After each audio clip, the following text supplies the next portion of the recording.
Yeah, do it.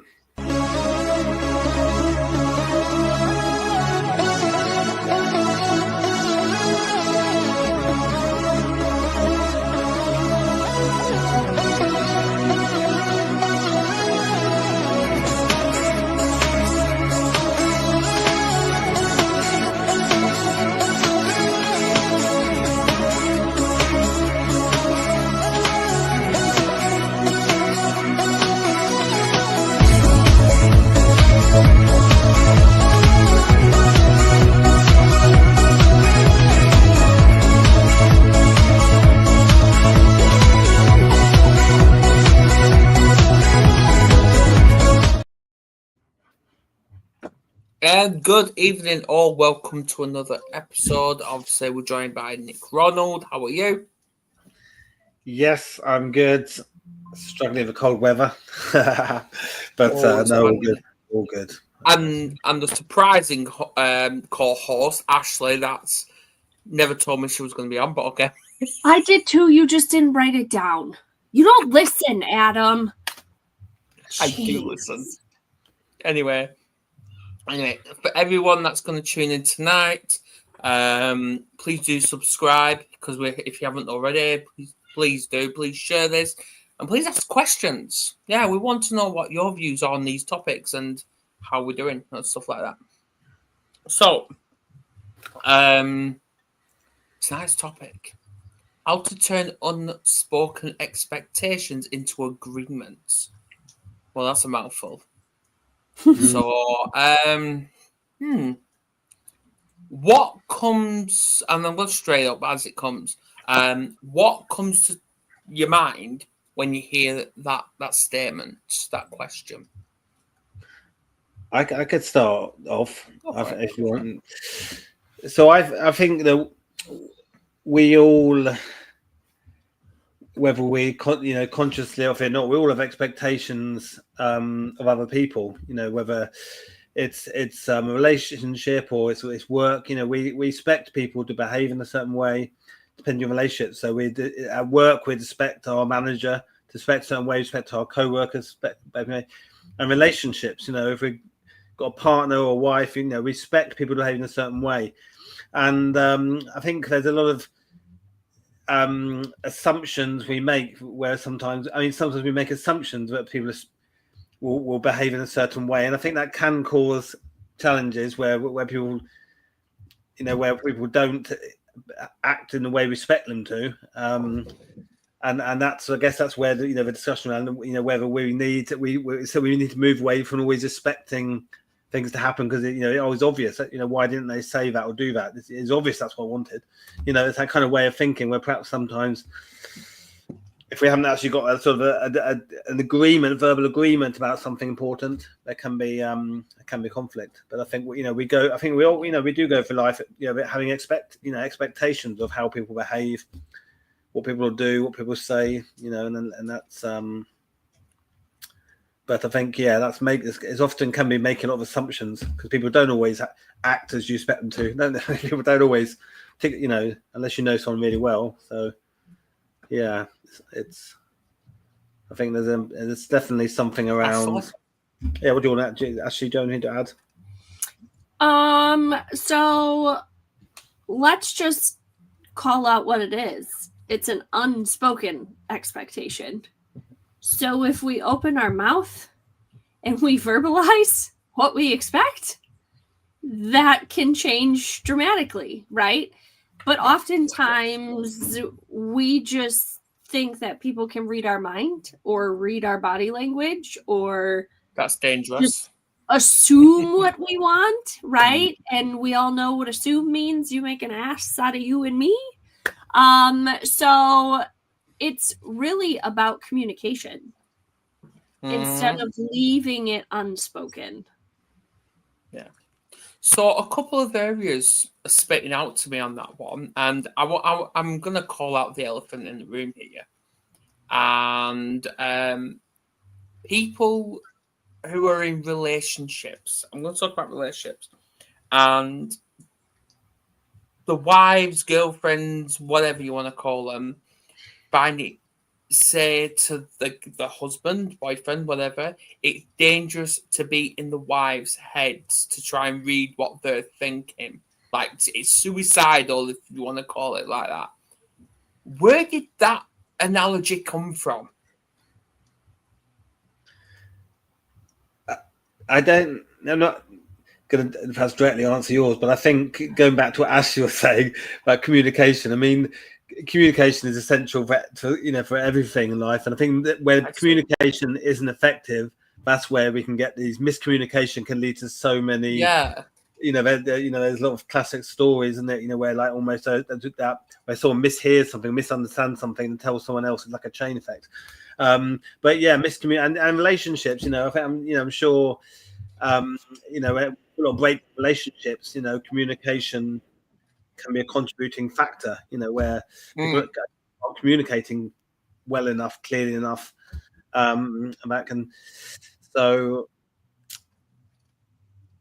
Yes. It's same with well, obviously I know you have to expect the unexpected these days, but I know in some countries it's tradition, like if a couple's in love, the guy goes to the partner's dad and asks for the blessing to propose to their daughter. But do you agree with that? Like, is that expected? Or do we? I don't know. It's cultural, but to your thing, as far like, I don't know that I've necessarily heard the term or phrase that it's suicidal for a man to be in a woman's head. But if you've seen the movie, What Women Want, what Mel Gibson, whatever it is, where he can literally hear what every woman is saying.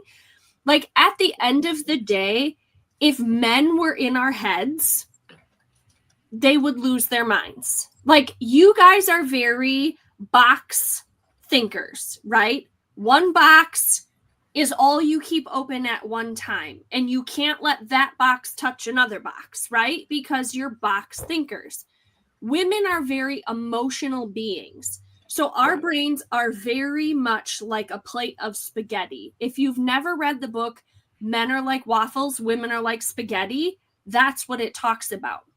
We have emotional connections to everything.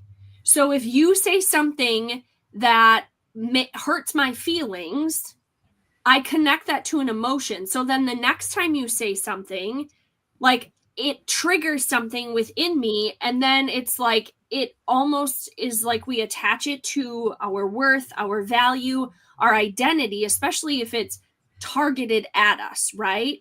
And it makes us feel rejected, unloved, like whatever. We over rationalize one comment that was taken out of context that was supposed to be a joke, like whatever. But we literally, it's all plated together, and we have stuff that is running through our brains constantly from the moment our eyes open. I got to do this. I got to get this done today. I got to do this. I got to do this. Like, oh yeah, I got to take the kids here. Oh yeah, wait, what? Oh, I was doing this over here. That's why women are so much like squirrel brains sometimes. Let's just call it what it is, because we literally have so much that our body is trying to do from the moment we get up to the time that we go to bed. Kerry's like that. Well, obviously, Kerry's right here as well, and I'm going to be asking her a question in a minute. Well, and the thing is, too, is and like... she's looking over the death stare as well. Well, and I'm going to take it even a step further. It's one of those situations where if you're in a relationship and you want intimacy with your partner, okay, women can't just turn on like the sexual nature of ourselves like that, because our brains are constantly going. A lot of times I've heard the analogy that women are like a crock pot. Men are like a pressure cooker. It's like this, and they're ready to go. Where have you heard that? Women, it takes a long time. Like, I'm on your same length here, Nick. There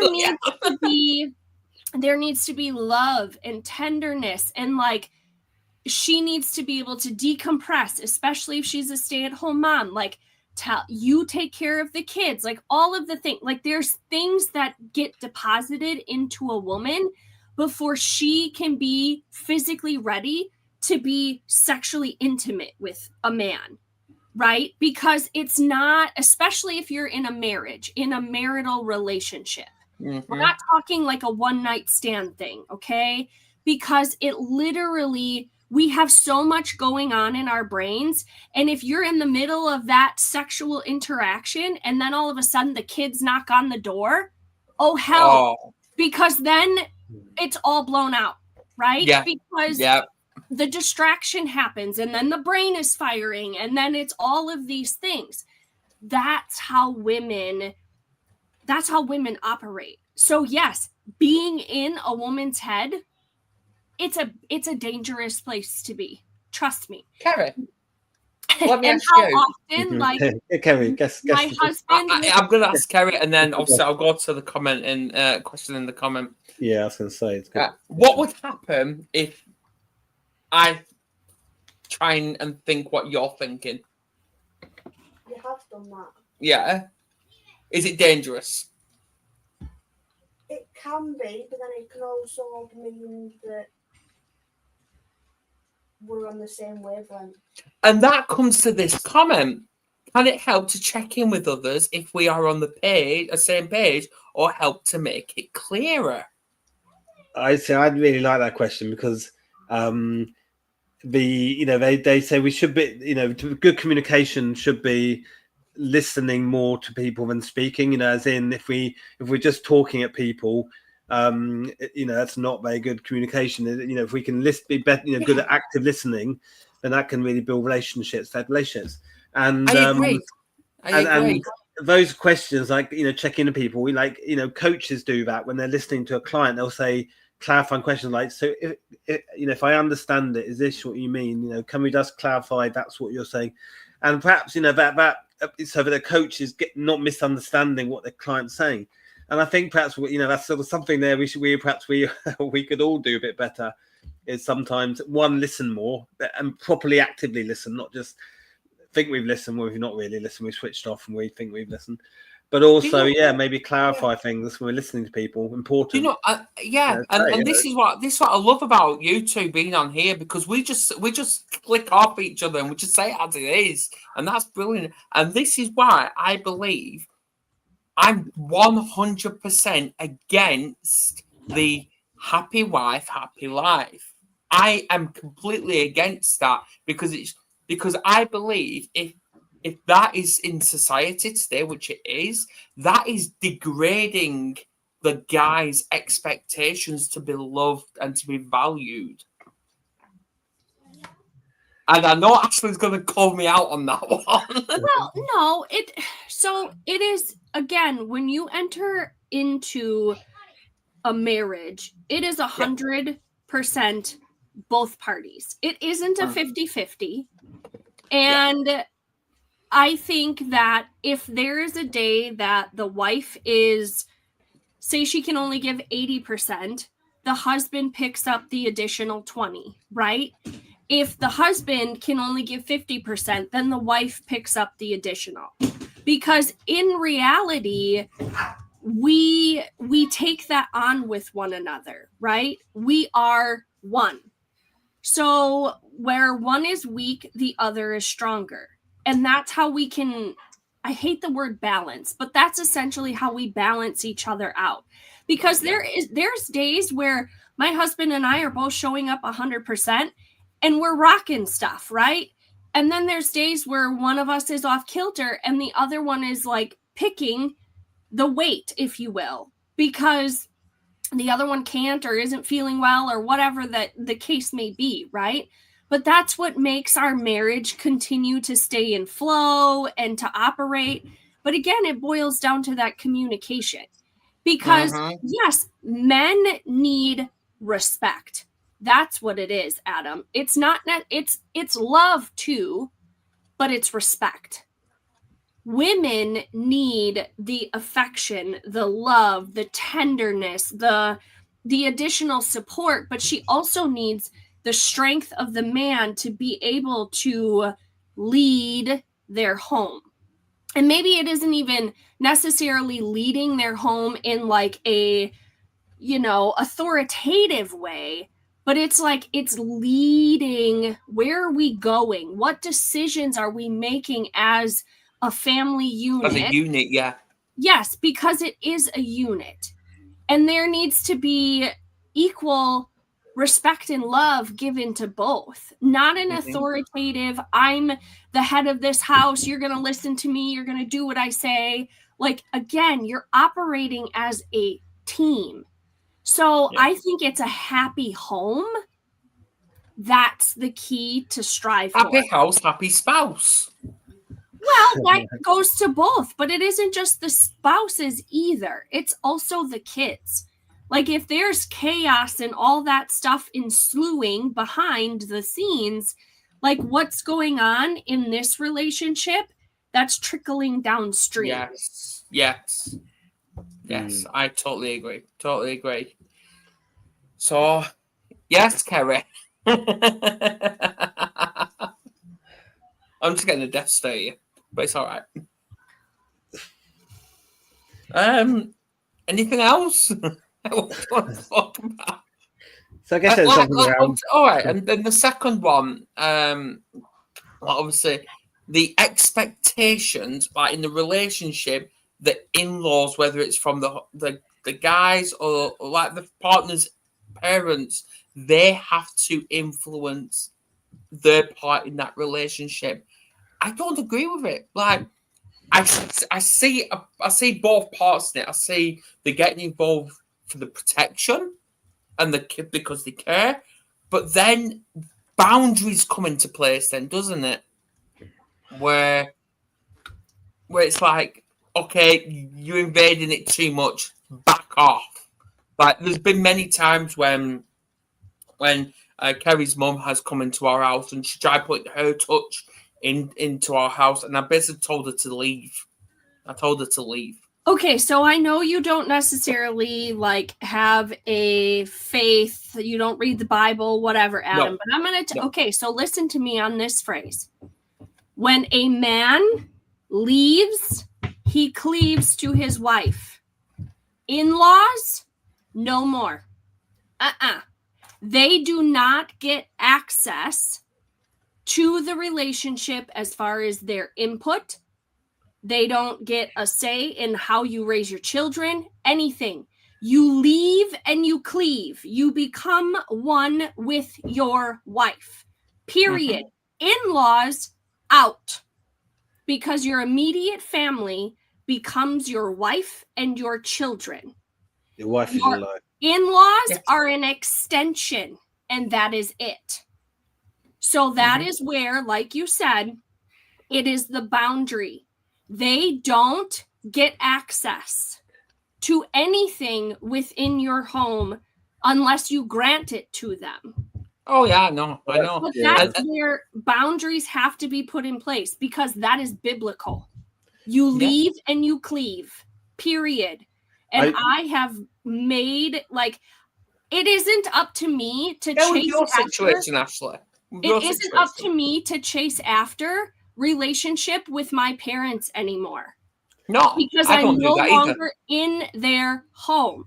I am a married woman. Was that because I'm I'm not religious, but I agree with your principle, Ashley, of everything you say, and I guess that's why when in-laws do try to have an influence, because they think that they can be a positive influence, and then that can be hard, challenging sometimes to make those boundaries clear, particularly if you're not united with your partner on whether you let them influence. I guess that is the challenge sometimes, isn't it? It's like this comment here. What's this? My mum tries to enforce how I should train my dog. Yeah, no, I'm not surprised. Yes. My response would be, Mom, unless you're paying for the food bill and the vet bills, thanks for your input, but I'll make my own decision. Yeah, no, I mean... no, but I have noticed, though, and you know what, even Kerry's noticed as well, that throughout the relationship, on and off for almost 17 years now, but I'm going to say 16 years, where they couldn't stand me. They couldn't stand me. And you know what? For years, I've been questioning why they hate me. And I've been questioning. But to be honest, I've stopped caring. I've stopped questioning and I've stopped caring. But as soon as we got married, they've started to communicate with me a lot more than usual. Is it creepy? No, it's not. It's connection. Sort of, to go back to boundaries, has there been a point where you've ever, I mean, again, getting married is another way of reinforcing those boundaries, because, you know, yes, yeah, it is, if you're with Kerry, there's a, you know, there's a sort of, you know, there's a boundary extra saying I'm with Kerry, Kerry's my partner. But if you get married, obviously it kind of cements that relationship a bit more, the boundaries a bit more. Do you think that's, you know, have you ever had to sort of have a conversation, or do you think it's just the fact that, you know, by getting married, it's become like we are a unit, we're married, this is a boundary, you know, is in for your influence? We've not done that, have we, Kerry? Like, ever since we got married, we've not had a conversation with your parents about boundaries, have we? I have. Oh, Kerry has, but okay. I haven't. Sure. Okay. Well, and it could have been one of those things of they looked at you when you were still dating or engaged or whatever because of your past. Because of the drinking and the way that certain things happened in your relationship. Oh, they've definitely hated me. And ever since Kerry grew that confidence, the determination, the motivation, all that, they accused me of poisoning her mind. Well, and that's the thing. Like, that's what they were holding on to. And they didn't necessarily think that you were serious, that you were going to get married or whatever it was, right? Exactly. And then you made it official where you're like, no, we're gonna get married. We are married, right? So now they're like, okay, well, I guess she's making this a lifelong commitment, so we better suck it up if we want to have a relationship with her, the kids, you know, all of that. Yeah. So it could be a multitude of things, but again, it's either way their opinion, and you know this, but either way their opinion, whether they like you, they don't like you, it doesn't matter. You guys came together and you're building the life, period. The fact that we got married, it's you're committing yourself to me and the kids and our family. But I think it can be quite, you know, it can be quite hard in life. Sometimes people get, you know, we get an opinion of someone based on their, you know, perhaps their behaviour, how they are on the stage in life, and then we might not have a good opinion of them, and then unless they change their behaviour, you know, obviously we don't change our opinion of them. Oh, they've definitely changed. They have changed. Like, I know you said yourself that, you know, when you were younger, there was a time when you weren't perhaps as. I never had that connection. I never had it. So, you know, there could be a link there, but now you're proving them wrong. You're one of them. No, I've never had that dad figure. Yeah, sure. I've never had it. Interesting.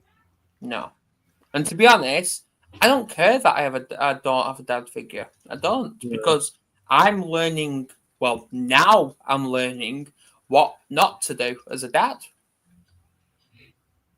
Yeah. With this going back, actually, but this interesting one, going back to this, you know, unspoken expectation agreements with your children. Obviously, that, you know, the expectations for behaviour from my children. Do you think that, you know, do you have to, you know, so with my son, you know, there's a lot of, you know, I have expectations, and I assume he knows how to behave in a lot of ways. But sometimes, you know, I have to. Not often, because I think most of the times he knows how was, you know, expected to behave, and he's quite well behaved. But sometimes I do have to say, look, you know, clarify, you know, times. But, you know, what's it, you know, little things, but just, you know, say some, you know, like it's a couple of times not really awareness with him. So it's a funny story. Like my mother's getting quite elderly, and her memory's going to the 80s, and a lot of her food is out of date, a little bit out of date. And my son was reading the labels and asking me, you know, how out of date it was, and it really upset my mother.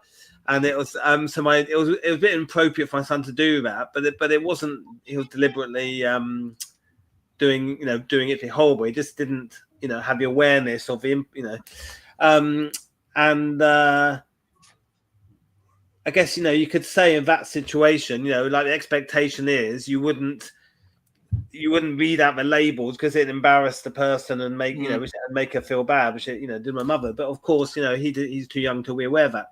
But so what I was saying was, with you, Adam, with your children, have you ever had to sort of, as they've grown up, sort of say what they expect, how do you expect them to behave, or have they been well, going off what you were talking about when it comes to the labels, like reading like out of date stuff, I was brought up to not touch things out of date, even if it's by a day. I will not touch it. That's what I mean. My son, yeah, and you know what, Lucas and Tegan, they won't touch it either. They won't. Kerry will, but I won't. And I think that's what they picked up. So I think that cycle is continuing. What? Sure. Oh, right, Kerry, stop touching things out of date as well. Like, there's been many times we've thrown a full loaf of bread away just because it went out of date, because we just never touched it. But yeah, it is. But going back to like obviously what you were saying about you didn't want to upset your mother, I think it was. That's fear. That's fear that you didn't want to offend that relative. And I think that, correct me if I'm wrong, Ashley, but doesn't that invade our expectations? Well,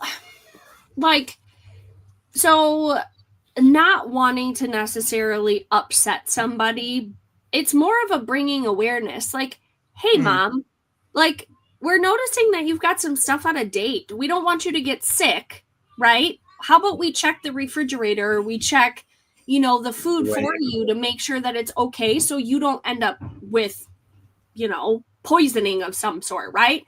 So it might be in the future where you present that to her and say, hey,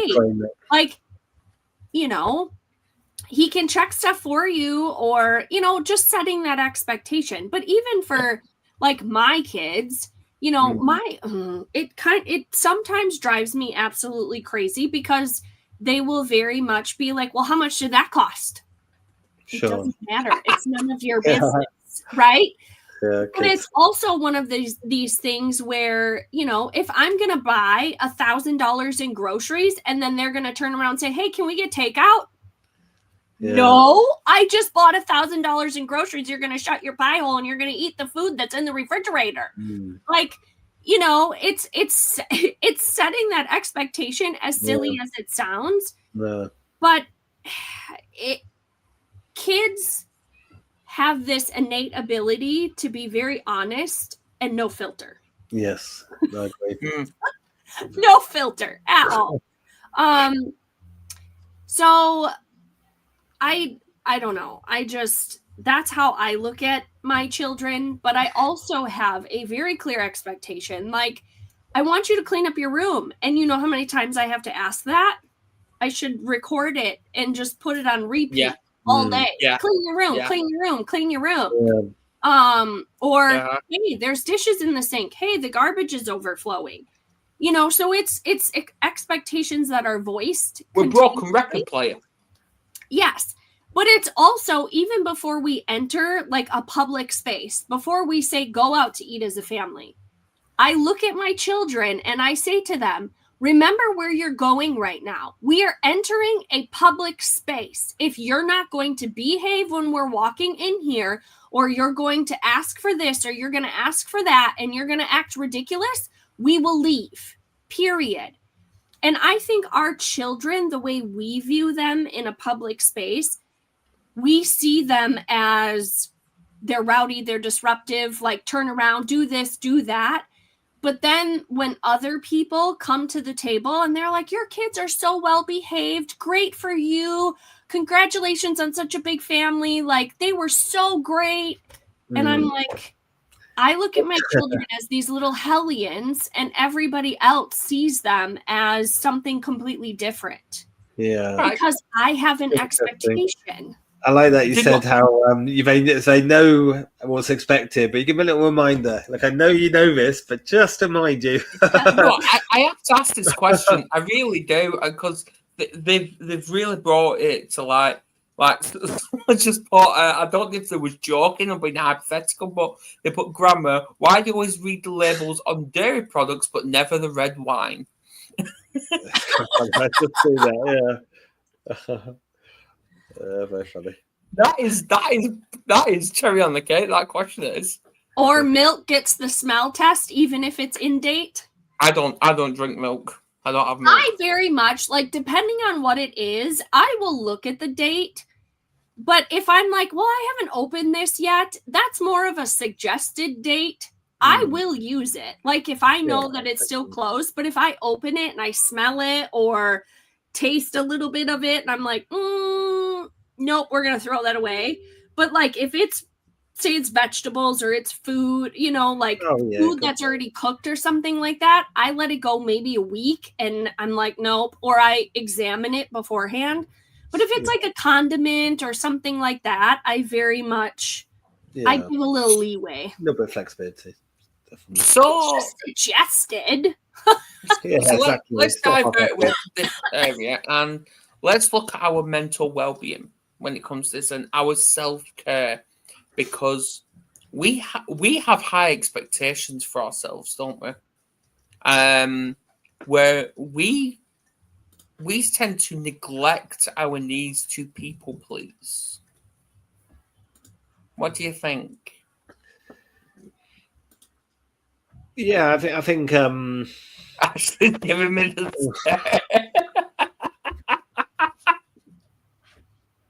Well, I think we do put pressure on ourselves. We it's not just about how we expect other people to behave, but ourselves. And I think sometimes if we fail to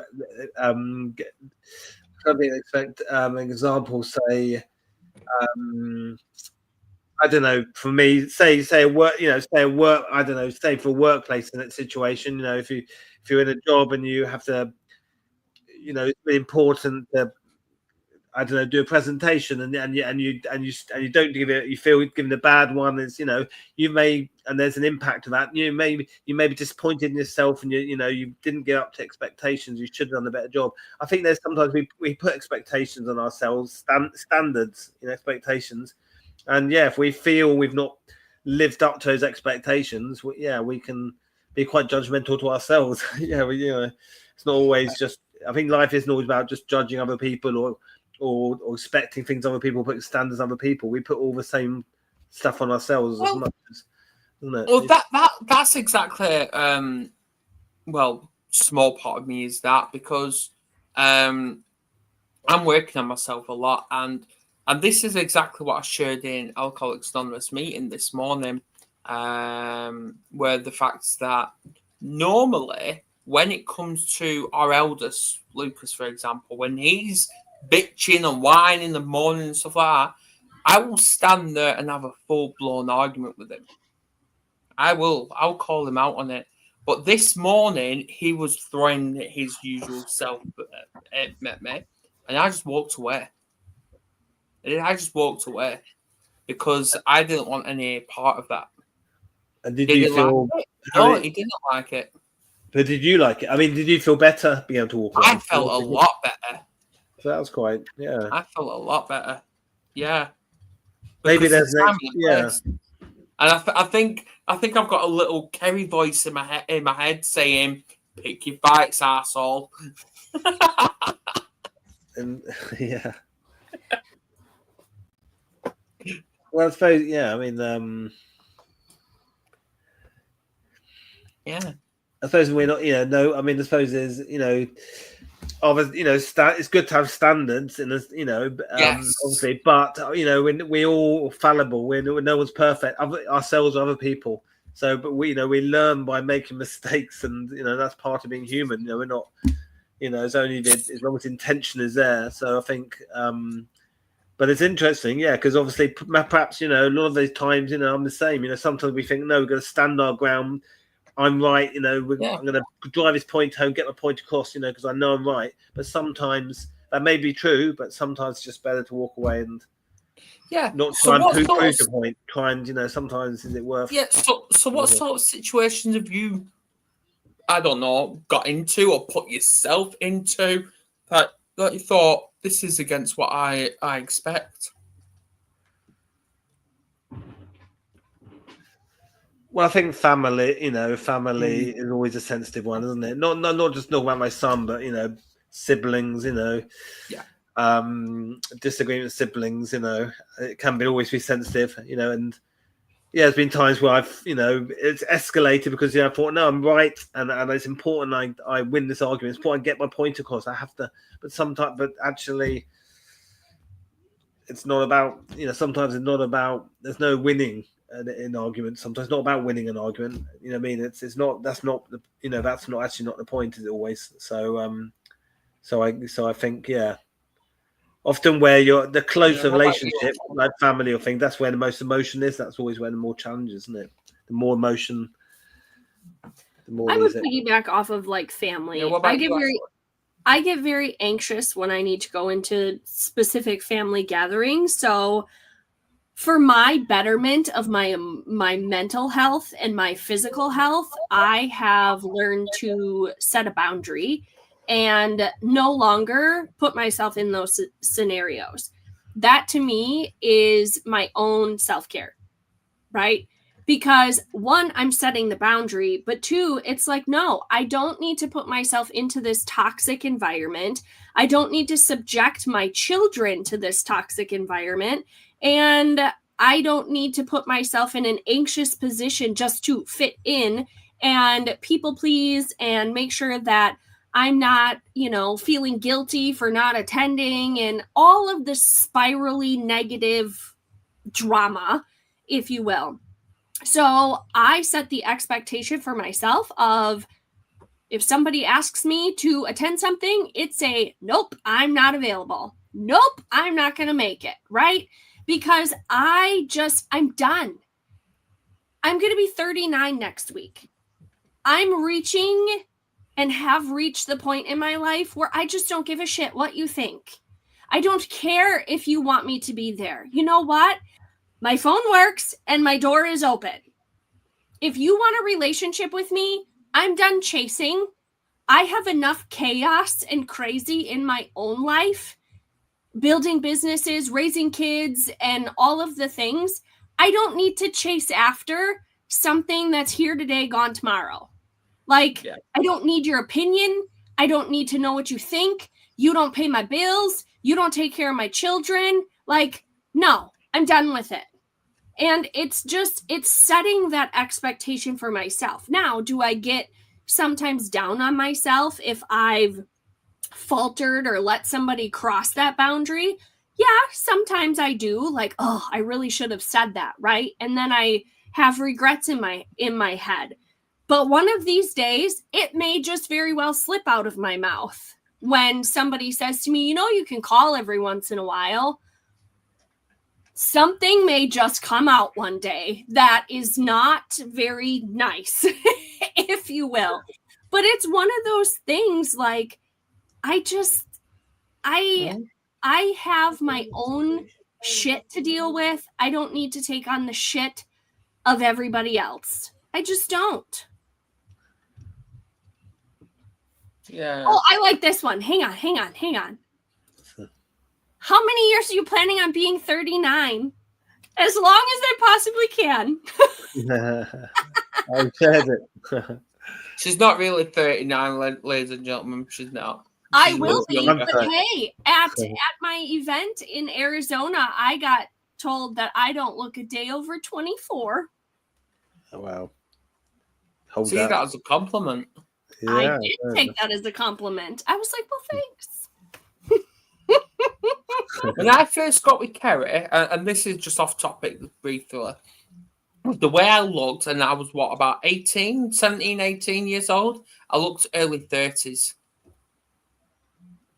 I thought, you cheeky bastards. My husband always says, he's like, I look like I'm 40. Everybody thinks I'm 40 some years old. And he did a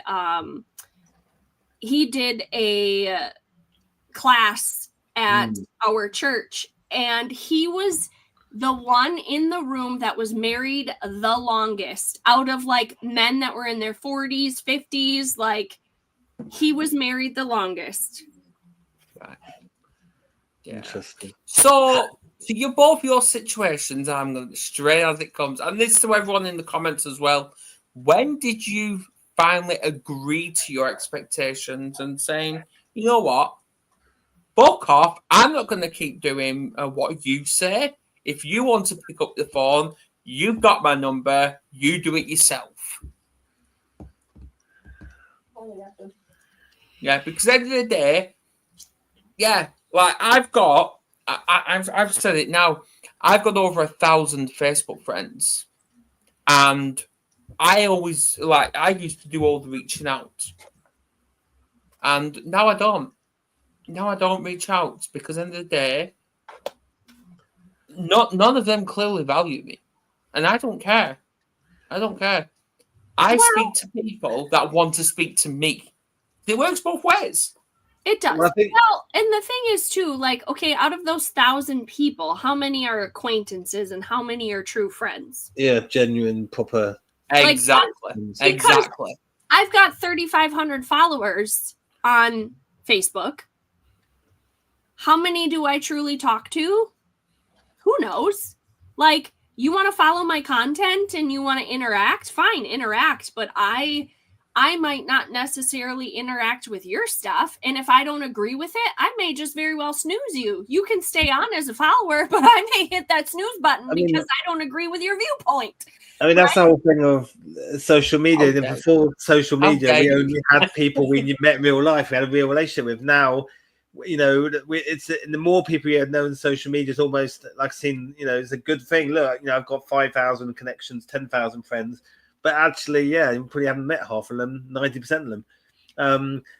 But just add that point to what you said, Adam. I mean, yes, time is the most precious thing. You know, I mean, money is important. We can lose that and get it back again, but we only get older, and time is so precious. And we got to juggle, like, whether it's, you know, making money for business or work, time with family, time with friends. You know, and there's so many. You know, we really have to put, you know, decide how we can prioritize our time. You know, how are we gonna because time goes really quick. You know, whether it's time in a day or a week or, you know, and I think that's the key thing. Individually we have to say, right, how am I going to prioritize my time? You know, after the making the money bit, you know, who's most important? You know, obviously, you know, your partner, your family, then siblings and friends, because, you know. Yeah, who you give your time to is one of the biggest gifts you can. Well, the thing is, this is what I've said to Kerry. I've said this many times, and like, obviously she's got her family, I've got my family, but like, I don't know who's just that was me. I don't know who's just put that comment. I really don't know. Did. but anyway, don't scare me like that, woman. Come on. like she's got her family, I've got my family, but then there's our family. Exactly. There's our family, and like I've told her many times when she's been down, what goes on outside the back door and the front door has got fuck all to do with us. We make our own mistakes. We do what we want, and if people's got a problem with that, then they've got a problem with us. We just keep living life, not letting life live us. Well, and like I said before, it really comes down to the inner family unit, right? Everything on the outside, it doesn't matter. They're not paying your bills. They're not buying your groceries.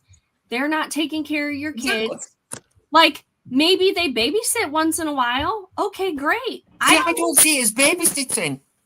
Okay, I don't see when a grandparent comes and looks after the kids as babysitting. I don't.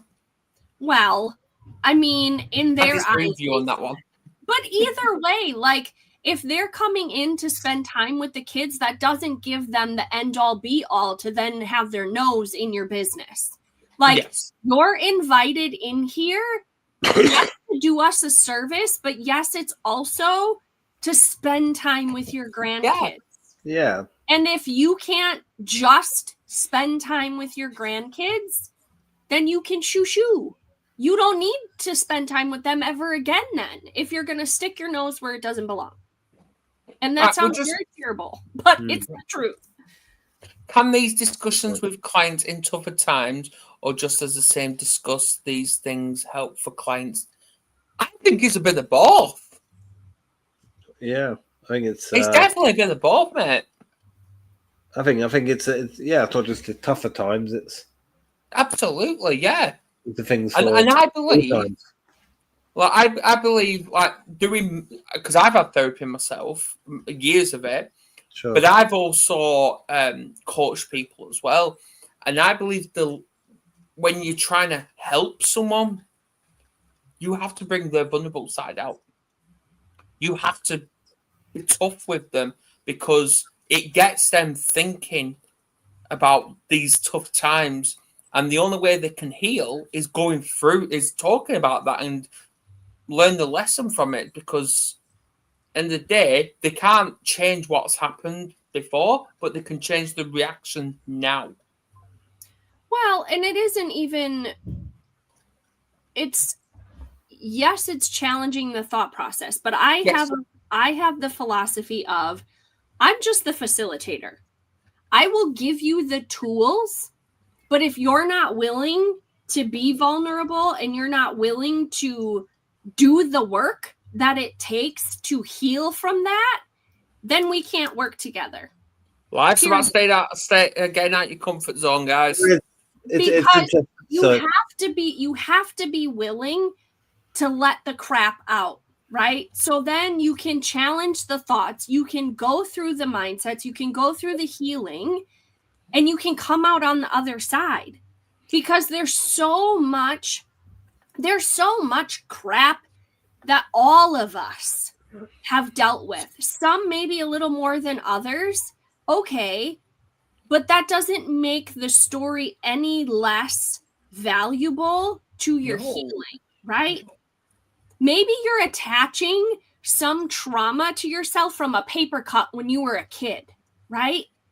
It could be something so incredibly minuscule, but it had such an impact on you. That can be considered trauma, right? Because it's how your brain processed it. It's how your brain looked at the situation. So nothing is too small or too big. But again, all I can do for my clients is facilitate. I can give you all the tools. I can have all the conversations. I can challenge your thinking. But if you're not willing to do the work and show up for it, nothing will change. It's interesting, because with expectation agreements, I think with coaching with clients, there's expectation, but it's actually got to be an agreement. So the expectation is that the client will be honest, open. If they're not honest and open, they're not going to move forward. But also, they're going to be commit. So if they make a goal, and agree in action, they can commit to doing it. Otherwise, again, it's not going to be achieved. So there's these expectations, but actually, for coaching to work, they've got to be agreements. They've got to say, well, I agree to these expectations. I'm going to be honest when you ask me a question. I'm going to be open about what we're talking about, and I'm going to commit to any actions we agree. So I think it's actually that is a coaching relationship. It's a classic example, I think, where there's expectations, but they have to be agreements for them actually to make sense. Because otherwise, if they just the expectations, maybe the coaching wouldn't. Ashley, really you've got a comment there. I have a comment. What is my comment? Hang on. Sorry, my screens are all messed up here. She's not even paying attention. How dare she? How dare she? All messed up. Hold on. No, I'm going to tell my dog it's okay to sit on the beer garden bench and not on the floor. As Ashley said, you're not paying the vet bill. And it's leave, uncle, and cleave. Leave and cleave. I like that phrase, leave and cleave. Let me know how that works out for you. Please do come back in a couple of weeks and let us know what you think. Obviously, I don't think Ashley will be on in a couple of weeks. I don't know. Yes, I am. What do we have? December 4th? I'll be here. I think. Right, I'm okay. not going So anywhere. you're here for the last 2 episodes of the year. Last few the years. 4th and the 12th. Okay, so let me check my calendar. So you stop, you know. Right, well, either way, final thoughts. Then we'll wrap this up. Well, I give mine. Yeah, I mean, just say I love this show. I think that I love his subject thing, as you know. My final thoughts are about communication. I think really, communication is everything. And if we have expectations and people don't live up to those, have we communicated our expectations clearly? Have we? I think communication is key to relationships. Every sort of relationship, with your partner, with your children, family, work. I think communication is key. Be honest, genuine, direct, positive communication. Let's aim for that. Ashley? Leave and cleave, my friends. Leave and cleave. What if you sent me now? Love it. You phrase, I remember that one. Leave and cleave. That's all I got. Leave and cleave. No, it's really just, like you said, Nick, it's about the communication. You cannot expect somebody to read your mind. I mean, if you've been with your spouse long enough, you might be on the same wavelength for some things, right? Where like you can know what the other person is thinking or is about to say. Sorry if you guys hear that in the background. My kids are going batshit crazy apparently. But like you're on the same wavelength where you know what the other person is going to say, the action they're going to take. Like you get a sense of what they need in the moment, right? Yeah. But that doesn't mean that you shouldn't vocalize or communicate what it is that you truly need or have an expectation of. But the other thing to really keep in mind too is if you set your expectation bar really, really, really high, 9 times out of 10, you will be let down, and be prepared to be let down. But don't be pissed off about it because you set the expectation bar so incredibly high. There's no physical human possibility that they will meet it.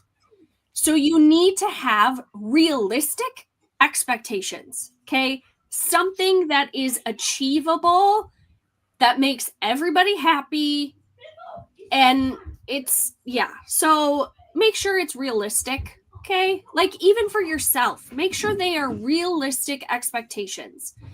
If you've never worked out a day in your life or you've never ran anything to save your life, right? Don't say, okay, I'm going to run 5 miles today and you've never even ran 5 miles, right? That's an unrealistic expectation. Like, let's start with maybe a mile or like 500 yards. Like, let's gradually work up to that, okay? Don't like take on this huge mountain of things that you're never going to meet because you're going to let yourself down. Then you're going to beat yourself up. You're going to shame yourself and you're just going to spiral into a mental like depression because you've given yourself. Yeah. Well, obviously I'm waiting for a call and text back because at some point next year, I'm going to be looking at doing a lot of hiking. Nice. Is that a commitment? Yeah. Oh, good. Obviously, Kerry's worried because I'll be climbing mountains and stuff like that. Well, maybe we could meet up and do a hike together somewhere. Yeah, absolutely. What about your final thoughts, Adam? Do you have any final? Oh, don't worry. They're going to see changes in me. Really are. So, but other than that note, please subscribe, everyone. Please subscribe to this channel and follow us. Give us a follow on Facebook, YouTube, LinkedIn, whatever, Instagram. And on that note, there is no show next week. But obviously, I'll upload an old video or something like that. I'll upload one. Maybe these two will do the same. I don't know. But or maybe leave me to do all the work. I don't. Coming from the one who hasn't been here for a couple weeks. I haven't though. I haven't. So I've got a lot of catching up. You're right. Yeah. Nick and I have been holding down the fort with Dr. Gilly. We have. You yeah. have. Yeah, I'll give you that one. exactly. I'll give you that one. Yeah. Last week didn't count. You take Last week didn't count, according to Kerry. Last week didn't count. What's that? Right, well, thank you all for tuning Right. in, and we'll see you in a couple of weeks. Right, great show. I really enjoyed it. Bye, Ashley. Bye. See ya. Yeah.